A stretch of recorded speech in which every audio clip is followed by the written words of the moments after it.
Ya alhamdulillah. Gua bingung mau jawab apa. Ya alhamdulillah ya udah. Ini memang berarti hari ini tuh hari ke-16 ya dari aku kemarin awal bulan rhinoplasty di Bangkok kebetulan, dan memang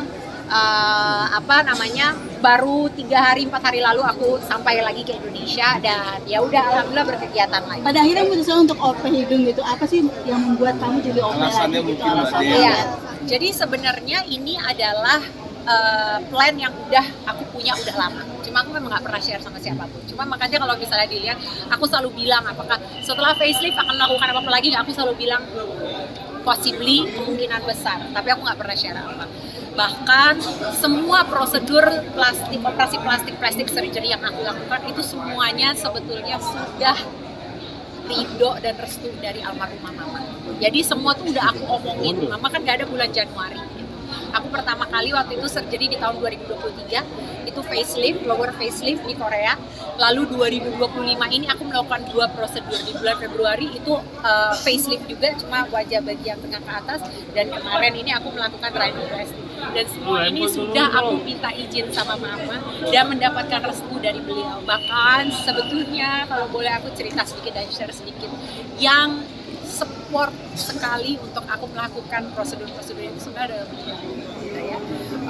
Dan ini adalah suatu plan yang sudah aku persiapkan dari jauh-jauh hari.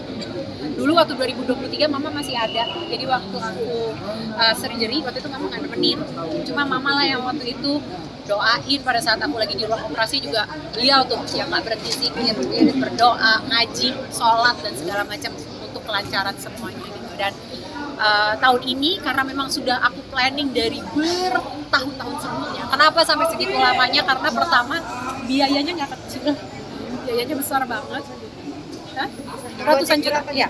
Berapa Mbak? Jadi kalau yang untuk rhinoplasty sendiri kemarin aku melakukan di Bangkok ya, di Thailand, dengan dokter yang namanya ini udah terkenal banget untuk urusan rhinoplasty, memang terkenal, he is the best. Memang beliau yang terbaik, gitu ya. Namanya Dr. Kosit. Ya, kita udah tahu kalau udah nyebut namanya beliau, kita udah tahu bahwa ini pasti urusannya mahal.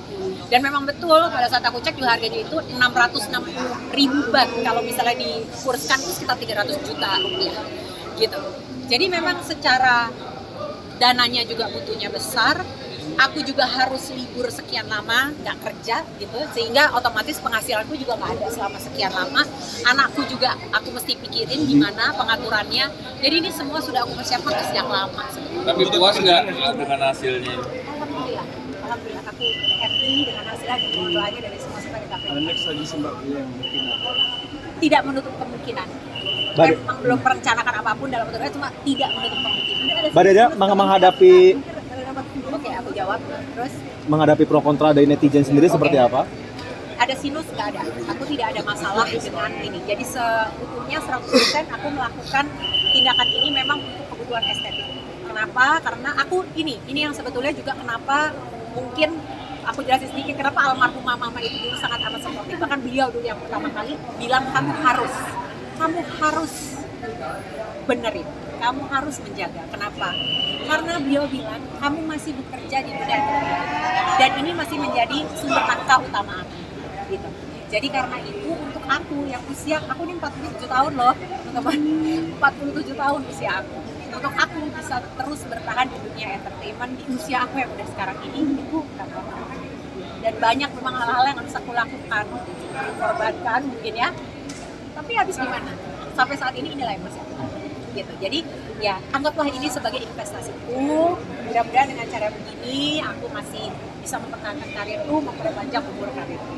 Gitu. Jadi kebutuhannya estetik. Pada saat aku ketemu sama Dr. Kosit, aku juga bilang sama beliau. Aku langsung bilang sama beliau gini, Dok, saya ini mau operasi hidung buat bekerja, saya bilang. Jadi saya ini kepengen hidung saya bagus saat lihat di kamera.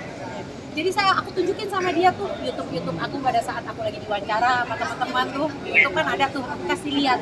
Sehingga beliau lihat, oh ternyata di kamera tuh wajahnya Deda seperti ini. Sehingga yang perlu dibenerin ini supaya di kamera terlihat di layar TV terlihat lebih serasi. Sebenarnya itu.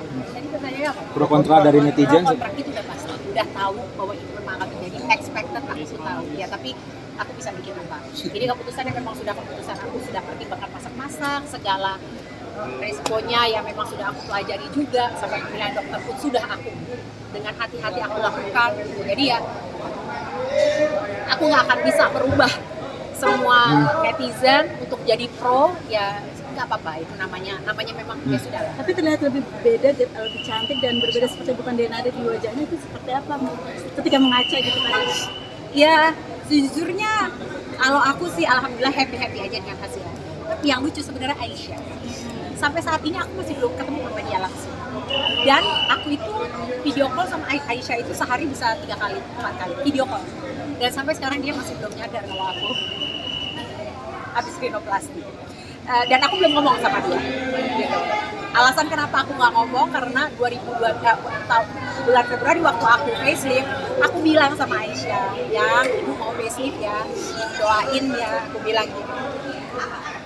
Gara-gara aku bilang itu malamnya dia nggak bisa tidur. Besokannya dia nangis, dia telepon aku, dia bilang, ibu aku nggak bisa tidur tadi malam. Kenapa? Aku bilang, karena aku takut. Karena kamu bilang kamu mau surgery. Dia ini kan anak yang punya pengalaman yang mungkin kurang enak ya sama rumah sakit ya. Dia berurusan dengan rumah sakit, dia ngelihat hal-hal yang mungkin menyakitkan buat dia di rumah sakit. Apalagi dia juga pernah menjalani namanya surgery. Sehingga itu menakutkan buat dia untuk tahu aku menjalani namanya surgery. Walaupun itu surgery-nya untuk surgery kecantikan. Sehingga kali ini aku nggak bilang sama dia. Jadi selama aku di Bangkok, aku video call-an sama dia. Selama itu hidung aku masih bengkak dan masih ada ini, aku nggak liatin kameranya ke aku. Tapi pernah sekali aku nggak tahan karena aku kangen banget sama dia, aku liatin terus dia kaget, terus dia ngomong gini, ibu kamu surgery lagi, dia bilang gitu. Terus aku kaget, aku ketawa, terus aku cuma bilang gini sama dia, kenapa kamu bikin ini surgery? Kenapa kamu nggak mikir aku cuma pakai nose patch biasa? Terus dia diem. Iya juga ya, dia bilang gitu. Ya aku pikir udah biarin aja. Nanti kan bentar lagi nih aku mau pulang ke Singapura, dia akan lihat sendiri, nanti aku baru akan. Itu melihat perubahan dari mukanya Kak Dena sendiri? Iya. Dia sih sampai sekarang sih santai-santai karena kita kan suka pakai filter WhatsApp tuh yang nanti ada kupingnya, yang mukanya jadi gimana gitu, sehingga dia nggak begitu nandain kayaknya gitu sih.